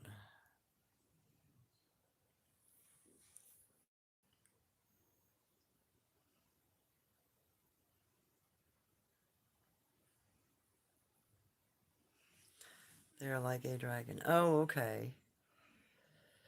Well, that's interesting because whatever went after the shark seemed to have had a long neck, and I don't think it had a long body because the very first frame of as the shark is beaching itself on the rocks, there are 3 frames in the video where something reaches up out of the water with its mouth opening as it reaches out of the water. So it's doing this sort of thing, lunging at the shark. And you can tell there's the mouth, a long neck, and what looks like a bulbous body. I almost thought plesiosaur or some sort of long-necked something. The Google search came up with arthropod or, arthropod like a plesiosaur or T-Rex, Tyrannus. I don't think either one of those are particularly accurate, but the fact that Google got it into the ballpark of a archaic species of something and not a modern species of something like a seal or something else, because bull seals I think will, and elephant seals and seal lions, I think they all hunt baby sharks if I remember right, or smaller, reef sharks, stuff like that, but they don't go after the bigger ones. So for the fact that Google didn't put it into the framework of a modern animal, that it's something more archaic, that was kind of a mind blower for me, and kind of cool all at the same time, because it says that there's no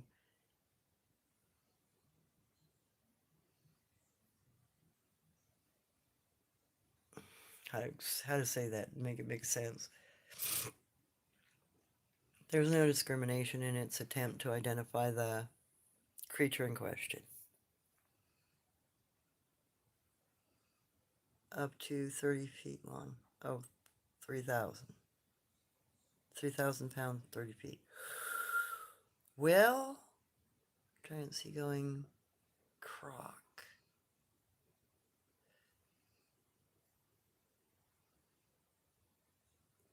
Do they hunt in packs?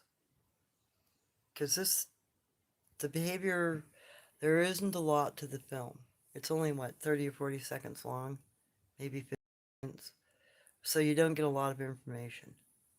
But there are several, when you start, parsing out and looking at every frame, you can see what almost look like seals in the background, except one of them bobs up too high, and you can tell there's uh, not the correct shape for a seal head, because seals, they'll come up to like here. They don't they don't come up above where their shoulders are exposed, for instance.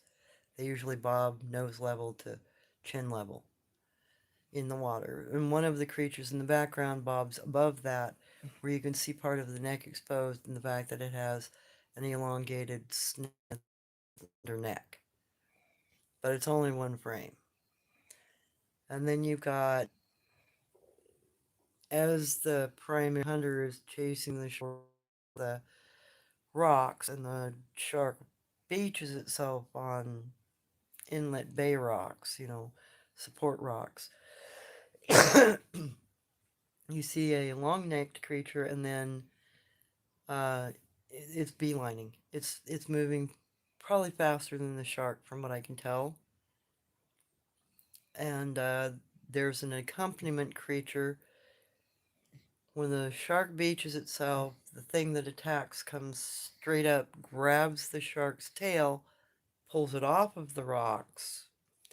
The shark turns to evade, and during that grab and evade, there are two frames where there's another head popping up right behind, maybe 4 feet, 5 feet behind the attack. And it looks like another creature, like the one attacking, but it looks like it's blockading the shark from turning back out into the bay. It's positioned itself so the shark can't bounce off and go back into the bay. It has to go into the inlet channel. They don't give it any recourse. And then the next, the main attacker follows it. And you can see it's trying to get away, and the thing is big, and that's where you get the one or two, I think there are like 3 or 4 frames where you can get a couple of head exposure as it's going after the shark, as the shark is trying to go further in bay. The shark looks to be maybe 7 feet, and the thing attacking it doesn't look to be more than about 14 or 15 feet. So it's bigger, but it's not massively larger. That's part of the reason why I was thinking maybe it's a seal, sea lion, sea leopard, something like that. Except the shark is a little too big for what they normally go after, and the head shape does not match a modern animal.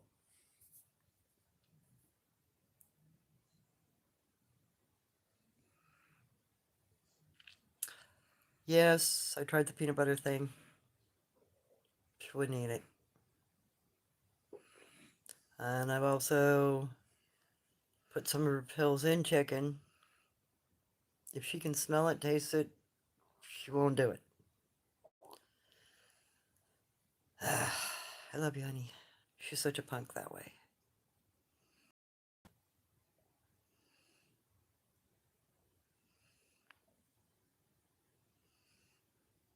Oh, man. I'm sorry you guys are glitching too. The weather pattern has really been messing with reception here. I don't think crocs hunt in packs. Yeah, I don't think they do either. They will go into a feeding frenzy in an area, but these things weren't acting like a feeding frenzy. They were hanging back and they were being calculative with their placement. chains, whatever it is, very, very smart, and it coordinates together. And I really don't want to swim in a bay like that. If those things are hanging around that close to shore, we would be lunch meat in a heartbeat. No, thank you.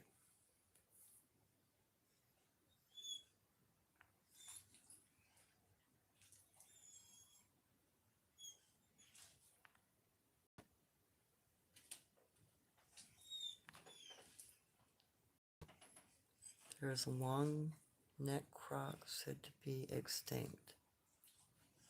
That could be a potential. Hey, baby, let me help you. Let me help you.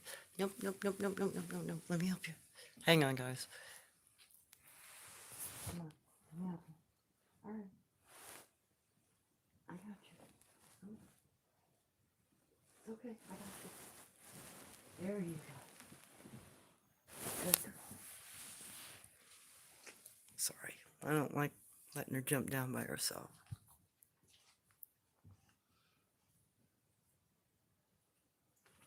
Okay, Florida.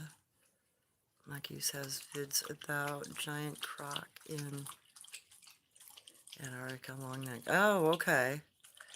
Yeah, it could be something archaic like that. Because what it was pretty quick moving. It was swimming faster than the sharks. I think sharks swim at something like 35 miles an hour, if I remember right. This thing was shorter. It was only about twice the size of the shark, and the head wasn't that huge compared to the size of the shark. They seem to be relatively the same size in some ways, except for whatever was attacking the shark was slightly longer bodied and a little bit wider in the midsection, it looked like. Yeah, be like a sardine to a salmon. True. Yeah, allosaurs in the Antarctic. Spider-Bite looked like they were at a marina and a boat ramp area. Yeah, a very small, uh, tight area. It couldn't have been more than, what, 200 feet deep and maybe 300 feet across. So that's another thing that kind of startled me, thinking about how the shark was being hunted. They drove it to the smallest channel point possible. That's very unusual behavior. That's peculiar behavior. You know, that's indicative of something very intelligent. They like to drive you into box canyons. You know, wolves will do that, for instance. Coyotes too. They'll chase you into a box canyon you can't get out of. You wanna go out? You go potty, baby? Yeah? Okay. Let me put some shoes on.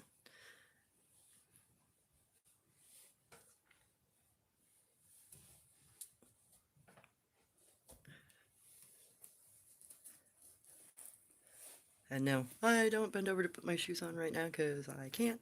I would be hurting too bad to do that.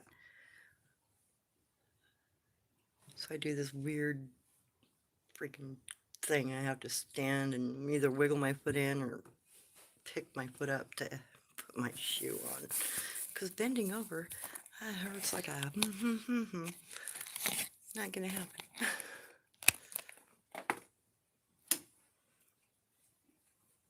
Alright guys, I'm gonna head out for a cigarette real quick. Catch a toy? Turn the light on out front so you guys can see. Alright, baby girl, come on, let's go potty. You go potty? Honey bun, come on. Wanna bring your toy? Okay. Got your squeaky bone? Alright.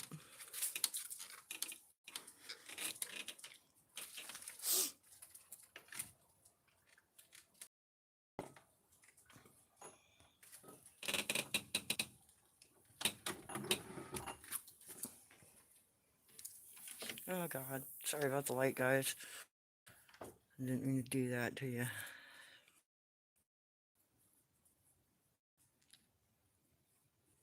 A giant weasel, maybe? That's possible. Yeah, the head shape, whatever it is pretty archaic looking.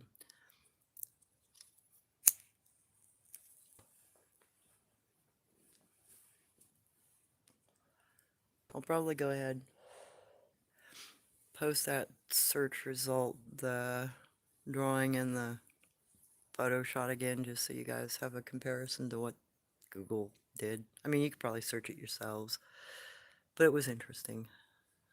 Tina, I finally saw eye shine from the Bigfoot in my backyard. I think I woke him up because he was blinking. The eye shine was white with like a blue in it. So I'm not trying to change the subject. Don't worry about it. White with blue. Ew. Are you sure it's a Bigfoot? It might be a dog man. They have blue in their eye shine. Bigfoot up here have red eye shine. Gugway have orange. I'm not quite sure what has yellow eye shine yet, but I've seen that up here too. Green is another type of dog man. So, white up here is usually a crawler or a deer. Blue-white though, I haven't seen blue-white here, but it might be dogman. I don't know. Might be another type of Bigfoot like cryptid that I'm not aware of too. Because I'm only familiar with what's in my area. I'm sure there are other things in other places.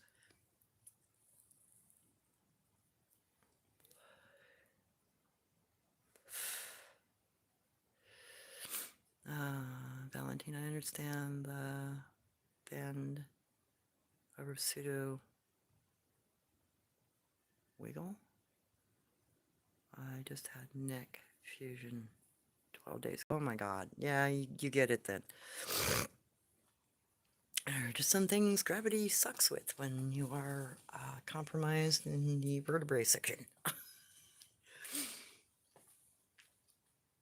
And that is common, unfortunately, because we have spines.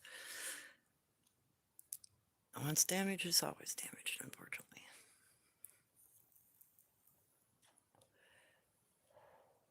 Snow. Tonight's been really quiet. Last couple days have been really quiet. And that one cryptid that comes down and kicked the light, it's been down here twice kicking the light.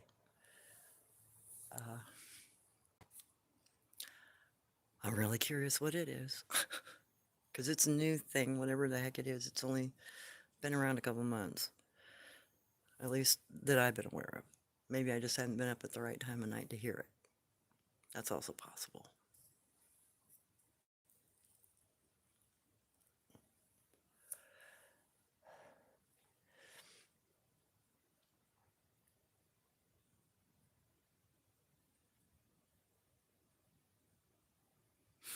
The invisible person.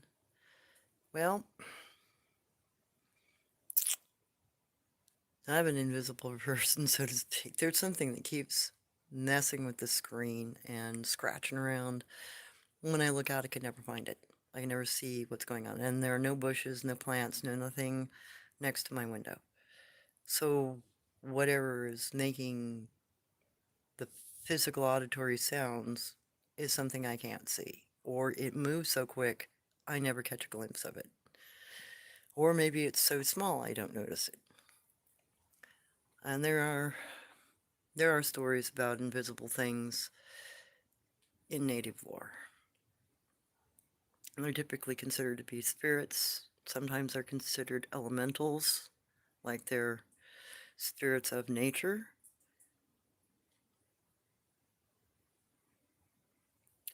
So there are some stories about those sorts of things. The Appalachians have a lot of problems with that sort of thing, like you don't whistle at night, you don't do certain things at night, you don't make certain sounds, and if something comes out and screams your name, whistles at you, etc., don't go out and play with it because it's not going to be good, and you'll never figure out what it is.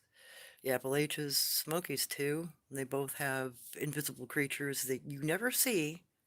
Even the Appalachian people say, you just don't mess with it, you never see it, but it's there. I don't know what the phenomena is. I don't know if it's related to lore, if it's related to a creature, if it's related to a spiritual thing. I'm not sure. I don't have enough lore about it with my grandmother's native lore. She was mostly concentrated on the things that we physically interacted with.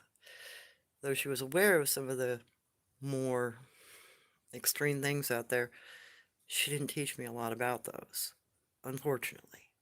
She taught me more about the physical things, like the pugwatching and the different kinds of Bigfoot, and some of the other cryptids that might still be around with us.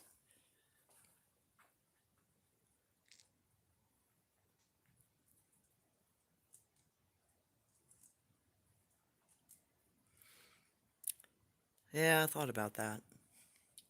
Phil asking. You back, baby girl? Did you bring your squeaky bone? No, you left your squeaky bone?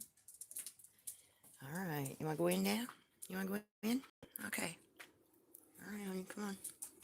Go in.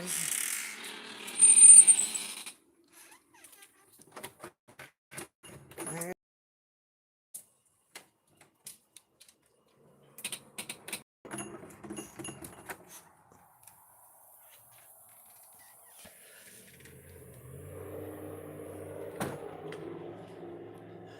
Rode up the hillside. Sounds like a truck.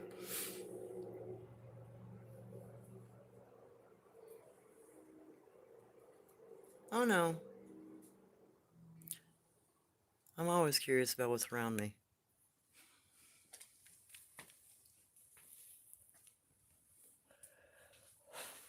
That's one of the problems I've always had. I always want to know what is around me.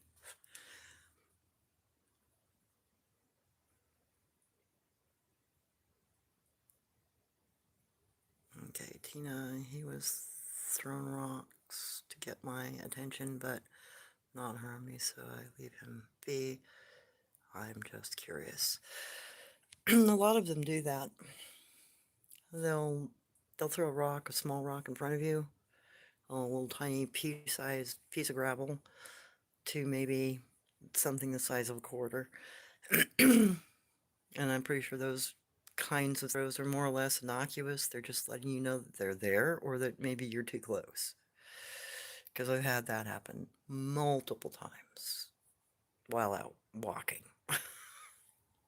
I've even had it witnessed a couple of times by people. You're a compulsive noisemaker, spider bite.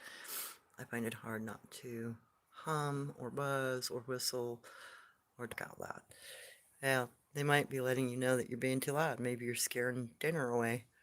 Because it's one of the thoughts I've had about that sort of thing. Maybe we're just startling the prey away when they're trying to get dinner. And maybe they're just telling us to shut up and go away when they throw something at us. That would make sense anyway. It's kind of chilly out, so I'm going to go back in. Yeah, I don't have to smoke a whole cigarette anyway.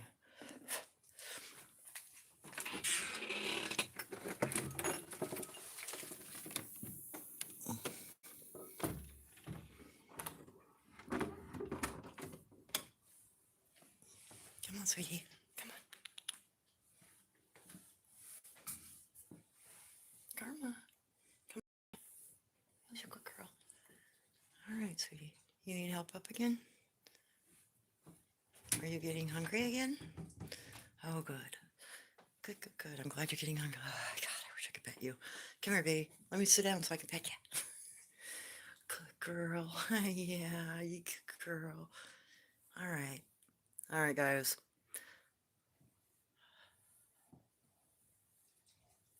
Oh, I always do trust my intuition. I don't think I'd be alive, Phil, if I haven't trusted my intuition. Uh, my intuition's kept me alive a lot. So I always trust it. You. Good girl. All right, guys, we're 2 hours into it, and I think I've yammered enough, and I hope the little bit of book reference is something you guys might be interested in. That looks like I should probably take care of my doggo. Make sure she's fed and medicated and iced for bed. I'll let you guys know how she's doing when I know more about her condition. I think I might be a second before we know. So if there are any more questions, please shoot them off now. I'm going to work all day and it's very quiet here at night. So if he wants to be here or hunt, they're fine with it. Yeah, that's following their normal behavior. They do a lot of night hunting. All right, guys. Yeah, baby, I know. You need some attention. You need your food. And you need your pills. Yeah. I'm going to go take care of my doggo. Uh, I'll probably post a picture of her with whatever the diagnosis turns out to be as soon as I know for sure. Other than it's at the very bare minimum, bacteriological infection and some sort of issue with her gland. Honey, you're just getting too old. Don't get so old on me so quick, baby. Good night, everybody, and thank you for everything. Sorry I've been out of sorts this week, but I've just been so focused on her and a little too concerned about her. Anyway, uh, hopefully I'll be on again next Sunday. If not, maybe hopefully Saturday. And like I said, I'll post something as soon as I know more about her diagnosis and what's really going on with her. Other than that, thank you for being here for me, and thank you for attending tonight. I appreciate you all.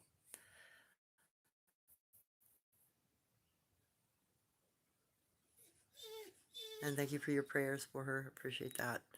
Because I do believe in prayers. I really do. Thank you, everybody, and good night. I hope you have a good weekend and a good start to your work week. And hopefully I'll be able to talk to you next weekend. Yes, baby, I'm on my way. Good night, everyone.